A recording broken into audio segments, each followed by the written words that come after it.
21기 영어하야 하브루타 4강 캠프 사관생 중학교 2학년 하이주입니다. 하야 캠프 라마드 원고를 나누겠습니다.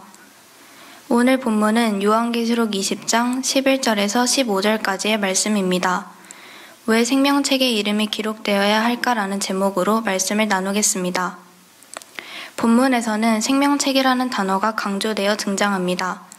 생명책이란 하나님의 사랑을 받은 자들의 이름이 적힌 책입니다. 하나님께서는 생명책에 우리의 이름이 적혀져 있어야 함을 알려주십니다. 왜 우리는 생명책에 이름이 적혀야 할까요? 오늘 본문을 보면 누구든지 생명책에 기록되지 못한 자는 불못에 던져지더라 라고 나와 있습니다. 성경사전에서 불못은 세상 종말에 악인이 들어갈 형벌의 장소, 즉 지옥을 의미합니다. 불못에 들어가는 자들이 생명책에 기록되지 않은 자들임을 명시해주는 부분입니다. 의식이 남아있는 장소, 구출될 가능성이라고는 조금도 없는 곳이 바로 지옥입니다. 우리의 상상보다 훨씬 무서운 곳이라는 것입니다. 이런 지옥에 빠지지 않기 위해 우리는 반드시 생명책에 자신의 이름이 적히도록 해야 합니다. 어떻게 해야 생명책에 이름이 적힐 수 있을까요?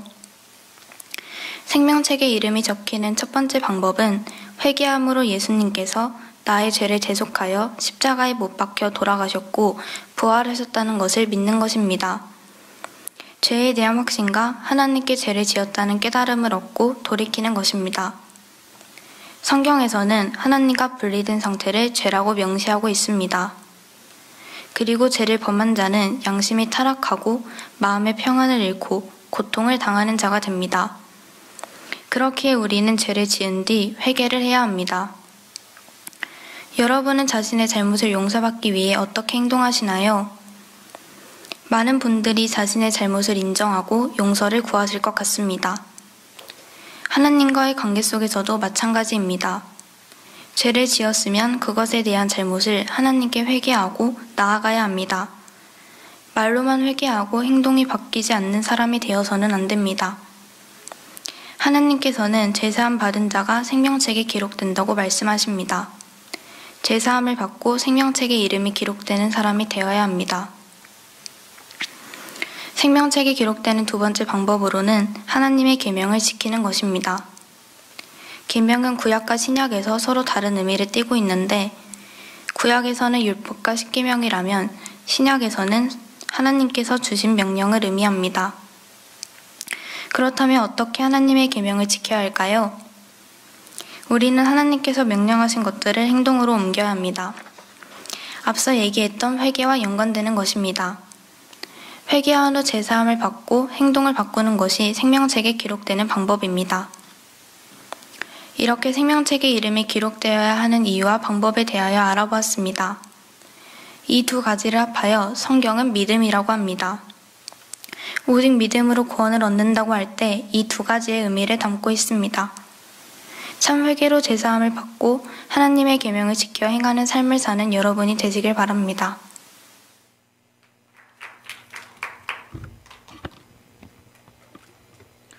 (21기) 영어하야 하브루타 4강 캠프 사관생 중학교 2학년 황수혜입니다. 라마드 원고를 발표하겠습니다. 오늘 본문은 요한계시록 20장 11절에서 15절입니다. 본문을 제가 읽겠습니다. 우리말 성경입니다. 또 나는 휘고 큰 보좌와 그 위에 앉으신 분을 보았습니다. 땅과 하늘이 그의 얼굴 앞에서 사라지니 흔적도 찾아볼 수 없었습니다. 그리고 나는 큰 사람이든 작은 사람이든 죽은 사람들이 그 보좌 앞에 서 있는 것을 보았습니다. 책들이 펼쳐져 있는데 또 다른 책, 곧 생명의 책도 있었습니다. 죽은 사람들이 책들 안에 기록된 대로 심판을 받았는데 그 안에는 그들의 행위가 기록되어 있었습니다. 또 바다는 그 속에 있던 죽은 사람들을 내놓고 사망과 음부도 그 속에 있던 죽은 사람들을 내놓았습니다. 그리고 각 사람은 자기가 행한 것에 따라 심판을 받았습니다. 그러고 나서 사망과 음부도 불못에 던져졌습니다. 이것이 바로 둘째 사망, 곧 불못입니다. 누구든지 그 이름이 생명책에 기록되지 않은 사람은 이 불못에 던져졌습니다. 하나님 보시기에 옳은 행위를 하는 사람들이 되자라는 제목으로 여러분과 함께 오늘 본문에서 하나님이 뭐라고 말씀하시는지 듣기를 원합니다. 들어가기 전에 먼저 이야기를 하나 들려드리겠습니다. 탈무드 이야기에 나오는 내용입니다. 어떤 사람에게 세 사람의 친구가 있었습니다. 첫 번째 친구는 언제나 반가워하고 가장 소중히 여기는 친구였습니다. 두 번째 친구는 친구라고 생각하고 반가워하고 친절하게 지내긴 하지만 그렇게 소중히 여기는 친구는 아니었습니다. 세 번째 친구는 그저 친구라고 생각은 하지만 반갑게 여기거나 친하게 지내는 친구는 아니었습니다. 어느 날 그 사람은 곧 궁궐로 들어오라는 왕의 명령을 받았습니다. 무슨 일인지는 알 수 없었으나 그 사람은 겁이 났습니다. 혹시 자기도 모르는 사이에 무슨 잘못을 저질러서 큰 벌을 받게 되지는 않을까 걱정이 되었던 것입니다. 그래서 그 사람은 친구를 찾아가서 함께 궁궐에 가달라고 부탁했습니다. 부탁을 받은 첫 번째 친구는 매정하게 거절하고 그런 부탁은 두 번 다시 하지 말라 했습니다. 두 번째 친구에게 찾아가서 부탁하니 자기도 궁궐에 들어가는 것이 겁이 나 궁궐 문 앞까지는 같이 가줄 테니 안에 들어가는 것은 혼자 하라고 했습니다. 그 사람은 세 번째 친구를 찾아갔습니다. 이야기를 들은 친구는 그 사람의 손을 굳게 잡으며 흔쾌히 함께 가주겠다고 했고 왕께 그 사람이 잘못한 것이 없다고 증언을 해주겠다고 했습니다. 이 이야기에서 왕 앞에 나가는 것은 하나님 앞에 나가는 것, 곧 죽는 것을 뜻합니다. 첫 번째 친구는 이 땅에서 아무리 많이 가졌더라도 죽을 때는 가지고 가지 못하는 돈과 재물, 두 번째 친구는 무덤까지 따라가지만 그 이상은 하지 못하는 친구와 친척, 그리고 세 번째 친구는 선한 행위를 뜻한다고 합니다. 그런데 우리는 이 선한 행위를 사는 동안 그렇게 중요하게 여기지 않는다는 거죠. 오늘 말씀을 보니 행위책과 생명책이 나옵니다. 행위에 따라 심판받는다는 내용도 나오고요. 오늘 말씀에서 하나님께서 뭐라고 말씀하시는지 한번 보겠습니다. 먼저 본문은 요한이 천국에서 크고 흰 보좌를 보는 것으로 시작합니다. 여기서 모든 사람들이 심판을 받고 있는 것입니다. 심판의 기준은 여기 나와 있듯이 행위책입니다. 행위로 심판받는다. 우리는 자칫 잘못하면 행위에 대해 부정적인 시선을 가질 수 있습니다. 바리새인들과 서기관, 대제사장들과 율법학자들의 율법주의와 외식주의에 대해 많이 들었고 나쁘다고 생각했기 때문이겠지요. 네, 맞습니다. 율법주의와 외식주의는 정말 나쁜 것이고 정말 위험한 것입니다. 예수님께서 독사의 자식들이라 회칠한 무덤이라 말씀하시면서 책망하셨던 것이 율법주의입니다. 자신이 나의 의로 천국에 들어갈 수 있다고 생각하는 것입니다. 하지만 오늘 본문에는 행위책이 나옵니다. 행위가 좋지 않은 것이라면, 믿음만 중요한 것이라면 왜 행위책이 등장할까요? 우리는 착각하면 안 됩니다. 구원에는 우리가 관여한 바가 0.00001%도 들어가지 않습니다. 예수님께서 돌아가셔서 그분의 생명값을 치르시고 우리를 구원해 주신 것입니다. 이것은 전적인 하나님의 은혜입니다. 하지만 절대로 우리는 아무것도 안 해도 된다고 생각하면 안 됩니다. 세상에는 공짜가 없다는 말이 있듯이 하나님의 구원과 은혜는 전적인 공짜는 아닙니다. 기억해야 합니다. 우리는 마지막 때 행위로 심판받습니다. 그리고 그 행위에 따라 우리는 천국과 지옥이 나눠집니다. 우리가 행위로 심판받는다면 당연히 하나님께서 보실 때 좋은 행위가 필요할 것입니다. 그런데 행위는 대체 어디서 나오는 걸까요? 정말 바리새인들처럼 613가지 해칙을 만들어서 하나하나 지켜야 할까요? 그래야 좋은 행위일까요? 마태복음 7장을 보겠습니다. 산상수훈에서 예수님께서는 이와 같이 좋은 나무마다 아름다운 열매를 맺고 못된 나무가 나쁜 열매를 맺나니 좋은 나무가 나쁜 열매를 맺을 수 없고 못된 나무가 아름다운 열매를 맺을 수 없느니라 라고 말씀하십니다. 열매를 보고 나무를 알게 되는 것입니다. 여기서 열매는 행위, 나무는 믿음이라고 할 수 있습니다. 만약 여러분이 하나님의 살아계심을 믿는다면, 마지막 때에 우리가 심판받는다는 것을 안다면, 그리고 우리가 행위로 심판받는다는 것을 안다면 그 믿음에 상응하는 행동이 나올 수밖에 없습니다.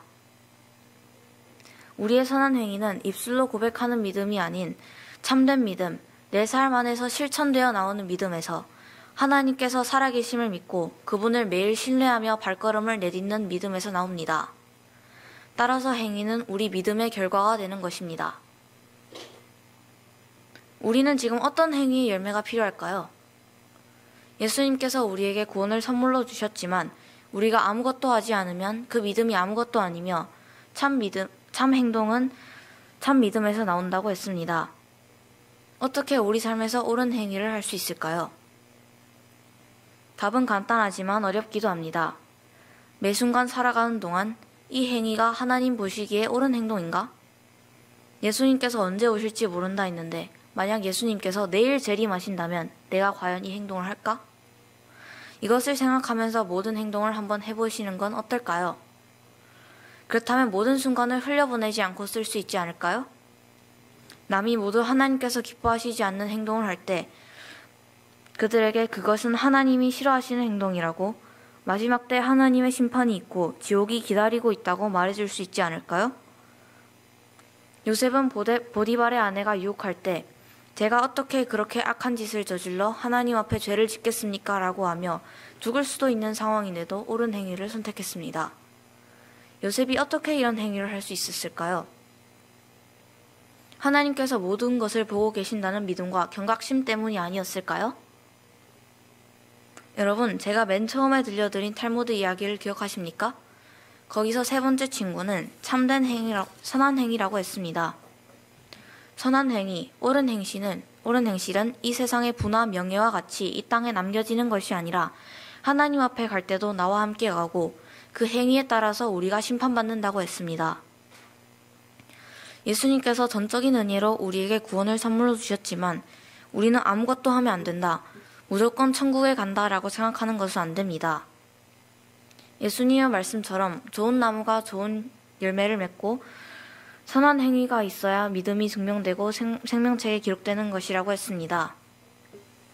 여러분, 만약 그리스도인이라도 하나님의 말씀을 지키지 않고 내가 주인 되어 내 맘대로 산다면 절대 천국에 갈 수 없고 회개하지 않는 이상 생명책에서 지워질 수도 있습니다.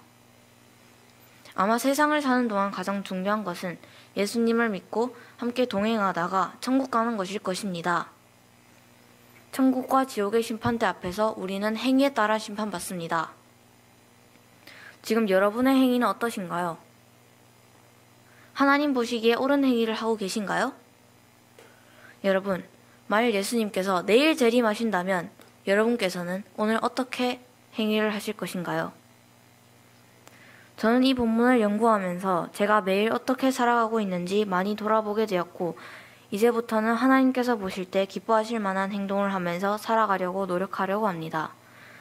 여러분께서도 매일매일의 삶에서 자신의 행위가 행위책에 기록될 것을 생각하면서 참 믿음과 선한 행위를 가지고 살며 크고 흰 보좌 앞 심판대에 섰을 때 착하고 충성된 종아, 이 땅에서 내가 믿음을 지키고 참 행위를 하며 내 말을 잘 지켜 행했구나 라는 칭찬 듣는 저와 여러분 되시기를 기도합니다.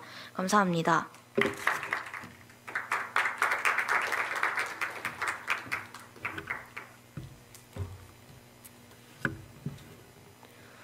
21기 영화야 하브루타 상한캠프 4관생 고등학교 1학년 최시영입니다. 라마드 원고를 발표하겠습니다. 오늘 본문은 요한계시록 21장 1절에서 8절까지의 말씀입니다. 본문을 제가 읽겠습니다. 우리말 성경입니다. 그리고 나는 새 하늘과 새 땅을 보았습니다. 처음 하늘과 처음 땅이 사라지고 바다도 더 이상 존재하지 않았습니다. 또 나는 거룩한 도성 새 예루살렘이 하늘에서 하나님께로부터 자기 남편을 위해 화장한 신부처럼 준비돼 내려오는 것을 보았습니다. 그리고 나는 보좌의 큰 음성이 말씀하시는 것을 들었습니다. 보아라, 하나님의 장막이 사람들과 함께 있으니 그분께서 그들과 함께 거하실 것이다. 그들은 그분의 백성이 되고 하나님께서 친히 그들과 함께 계실 것이다. 그들의 눈에서 모든 눈물을 닦아주실 것이며 더 이상 죽음이 없고 다시는 슬픔이 나 우는 것이나 아픈 것이 없을 것이다. 이는 처음 것들이 다 지나갔기 때문이다. 그때 보좌에 앉으신 분이 말씀하셨습니다. 보아라, 내가 만물을 새롭게 한다. 그는 또 말씀하셨습니다. 이 말들은 신실하고 참되니 너는 기록하여라. 그는 또 내게 말씀하셨습니다. 다 이루었다. 나는 알파와 오메가이시며 시작과 끝이다. 내가 목마른 사람에게 생명수 샘물을 값없이 줄 것이다. 이기는 사람은 이것들을 상속할 것이며 나는 그의 하나님이 되고 그는 내 아들이 될 것이다. 그러나 두려워하는 사람들, 신실치 못한 사람들, 가증한 사람들, 살인한 사람들, 음행하는 사람들, 점술가들, 우상 숭배하는 사람들, 모든 거짓쟁이들은 불과 유황이 타는 못에 던져질 것이다. 이것이 둘째 사망이다. 이 땅과 천국에서 하나님과 함께할 우리라는 제목으로 말씀을 나누겠습니다.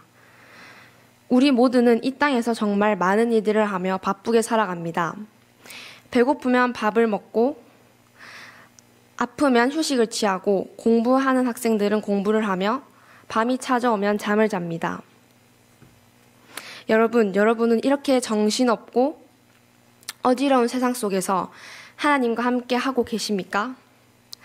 눈에 보이시진 않지만 우리와 항상 함께 하시는 하나님을 느끼고 있습니까? 오늘 본문을 보면 새하늘과 새 땅에 하나님께서 함께 계신다는 것을 알 수 있습니다. 1절에서 2절을 보면 요한이 본 것이 나옵니다. 요한은 처음 하늘과 처음 땅, 그리고 바다가 존재하지 않는 새하늘과 새 땅을 봅니다. 그리고 남편을 위해 화장한 신부처럼 준비된 새 예루살렘이 하늘에서 하나님께로부터 내려오는 것을 봅니다. 그 후 요한은 보좌에서 큰 음성이 말씀하시는 것을 들었습니다. 3절에서 4절을 보면 이런 큰 음성이 들립니다. 보아라, 하나님의 장막이 사람들과 함께 있으니 그분께서 그들과 함께 거하실 것이다. 그들은 그분의 백성이 되고 하나님께서 친히 그들과 함께 계실 것이다. 그들의 눈에서 모든 눈물을 닦아주실 것이며 더 이상 죽음이 없고 다시는 슬픔이나 우는 것이나 아픈 것이 없을 것이다. 이는 처음 것들이 지나갔기 때문이다. 이 말씀을 보면 함께라는 단어가 무려 3번이나 등장합니다. 여러분, 우리에게 어머니께서 무언가를 말씀하실 때 똑같은 것을 반복해서 말씀하신다는 것은 무엇을 의미할까요? 어머니께서 우리에게 똑같은 것을 반복해서 계속 말씀하신다는 것은 그만큼 정확하고 중요하다는 것이겠죠. 마찬가지로 3절에서도 함께라는 단어를 반복해서 말씀하신다는 것은 새하늘과 새 땅에 우리와 하나님과 함께 거하는 것이 정확하고 반드시 그럴 것이라는 것입니다. 이렇게 우리는 천국에서 하나님과 함께 거하게 될 것입니다. 그런데 우리는 아직 저 영원한 하늘 천국이 아니라 이 땅에서 살고 있습니다. 그러기에 우리는 이 땅에서도 하나님과 함께 거하며 살아야 합니다. 그런데 우리가 이 땅에서도 하나님과 함께 살 수 있는 이유는 하나님과 단절되었던 우리를 하나님과 함께 거하는 자로 삼으시기 위해 예수님께서 직접 오셨기 때문입니다. 곧 예수님의 십자가와 부활입니다. 우리는 원래 원죄로 인해 하나님과 단절, 즉 함께 거하지 못하게 되었는데 그래서 하나님의 영광에 이르지 못하게 되었습니다. 로마서 3장 23절을 보면 모든 사람이 죄를 범하였음에 하나님의 영광에 이르지 못하더니라고 합니다. 이렇게 우리는 죄로 인해 하나님과 단절되었지만 우리의 죄를 위하여 예수 그리스도께서 대신 죽으셨습니다. 그래서 우리는 하나님께 갈 수 있게 되었고 함께 거할 수 있게 되었습니다. 요한복음 14장 6절을 봅시다. 예수께서 이르시되 내가 곧 길이요 진리요 생명이니 나로 말미암지 않고는 아버지께로 올 자가 없느니라. 여러분, 이것이 은혜입니다. 하나님께서 우리와 함께하고 싶으셔서 이 땅에 예수님을 보내셨습니다. 그래서 우리도 이 땅에서 하나님과 함께 할 수 있는 것입니다.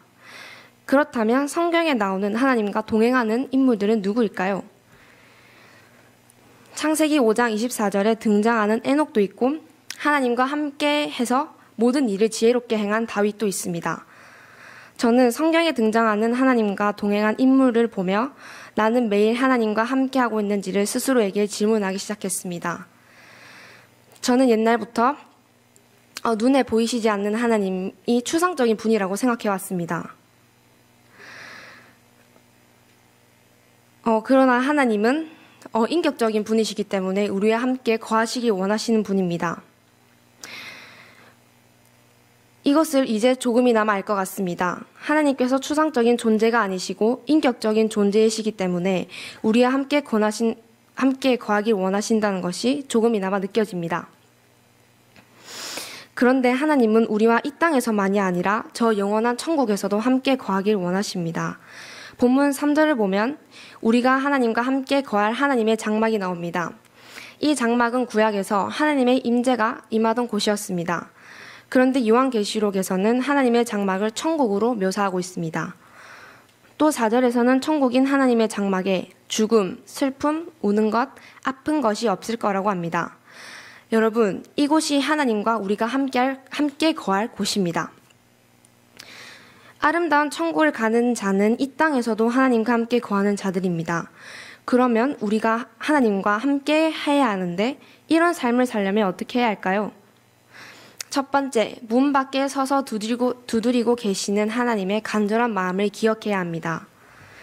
요한계시록 3장 20절에서는 하나님께서 이렇게 말씀하십니다. 볼지어다 내가 문 밖에 서서 두드리노니 누구든지 내 음성을 듣고 문을 열면 내가 그에게로 들어가 그와 더불어 먹고 그는 나와 더불어 먹으리라. 우리는 하나님의 음성을 듣기 위하여 매일 말씀 앞으로 나가야 합니다. 하야를 하거나 성경 공부를 할 때 그냥 해야 하기 때문에 말씀 앞에 나아가는 것과 내가 정말 오늘 하나님께서 나에게 말씀하시는 것이 무엇인지 알기를 원하는 간절한 마음에 나가는 것은 하늘과 땅 차이입니다. 이 말씀을 보면 하나님께서 문 밖에 서서 두드린다고 하십니다. 앉은 채로 문 밖에 계시면 되는데 서서 우리가 문을 열기를 기다리십니다. 누군가를 서서 기다리는 것은 너무 보고 싶고 만나고 싶어서 그러는 것이 아닐까요? 그리고 하나님께서 문을 여시는 것이 아니라 우리가 열어야 합니다. 문 밖에 서서 두드리고 계시는 하나님을 외면하지 않고 그분의 음성에 귀를 기울여야 합니다. 두 번째, 마귀의 종이 아닌 하나님의 종이 되어야 합니다. 하나님 앞에서 나의 의지와 감정과 생각을 내려놓고 하나님이 내 삶의 주인이 되어야 합니다. 갈라디아서 2장 20절을 봅시다. 내가 그리스도와 함께 십자가에 못 박혔나니 그런즉 이제는 내가 사는 것이 아니요 오직 내 안에 그리스도께서 사는 것이라. 이제 내가 육체 가운데 사는 것은 나를 사랑하사 나를 위하여 자기 자신을 버리신 하나님의 아들을 믿는 믿음 안에서 사는 것이라. 내 안에 내가 산다면 내 삶의 주인은 내가 될 수밖에 없습니다. 하지만 나를 하나님 앞에 내려놓고 그분의 말씀에 순종하며 지켜 행한다면 하나님이라는 울타리 안에서 함께할 수 있습니다. 우리는 이 땅에서 마귀의 종 아니면 하나님의 종입니다. 주인 되신 하나님을 내 마음에 모시고 그분을 정말 사랑해서 말씀을 지켜 행한다면 우리는 하나님의 종이 될 수밖에 없습니다. 지금까지 하나님이 함께 계신 새하늘과 새 땅, 이 땅에서와 천국에서도 함께 거하기를 원하시는 하나님, 그리고 이 하나님과 함께하기 위해서 우리가 해야 할 것들을 살펴보았습니다. 하나님은 우리와 항상 함께하기를 원하십니다. 본문에서도 하나님의 장막이 우리와 함께 계신다고 하십니다. 죄가 득실득실한 세상 속에서 그분의 통치 아래 있고 그분의 명령에 순종한다면 이 땅에서의 삶도 천국입니다. 하지만 여러분, 하나님께서는 죄도 없고 처음 것들도 지나가 천국에서도 우리와 함께 하기를 원하십니다. 하나님의 장막에 함께 하기 위해서 오늘 하루도 하나님과 함께 했는지 스스로에게 질문해야 합니다. 문 밖에 서서 두드리고 계시는 그분께 순종해야 합니다. 그래야 우리는 이 땅에서뿐만 아니라 하나님의 장막, 즉 천국에서도 함께 거할 수 있습니다. 이 땅에서 하나님과 함께하며 천국에서도 함께 거하기를 원합니다. 감사합니다.